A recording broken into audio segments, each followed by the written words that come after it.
PNP, alamin naman natin ang mga mahalagang tinalakay sa naganap na pagpupulong ng pinangunahan ng Liga ng Transportasyon at Operators sa Pilipinas, ELTA. Let's all watch this.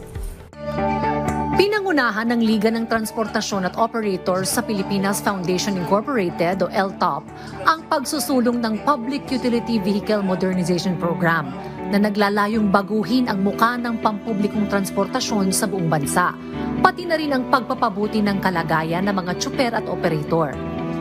Sa isang pagpupulong, binigyang diin ng nasabing grupo na mahalaga ang pagpapabuti ng kalidad ng serbisyo ng pampublikong transportasyon. Sa pamagitan ng modernisasyon, inaasang mababawasan ang polusyon sa hangin at magiging mas ligtas at komportable ang biyahe ng mga pasahero. Ganun pa man, sinigurado naman ng Land Transportation Office o LTO na tuloy-tuloy sila sa panghuli ng mga kolorum na sasakyan para masigurado na lisensyado at ligtas ang mga sasakyan sa mga kalsada. What we want to do now, double time natin yung ating colorum operations. Kasi sa ngayon, hindi ko namin ma-impound dahil kita nyo, puno-puno na, no?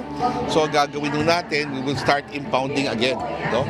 Kahit anong sasakyan yan, i-impound nun natin yan. Kasi malakas na loob natin, meron na tayong impounding area.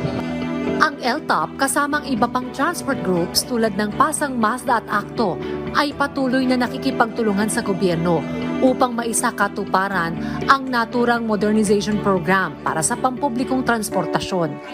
Inaasahan ng grupo na magiging matagumpay ang implementasyon ng programang ito na magbibigay ng mas ligtas, komportable at environment-friendly na biyahe sa bawat Pilipino.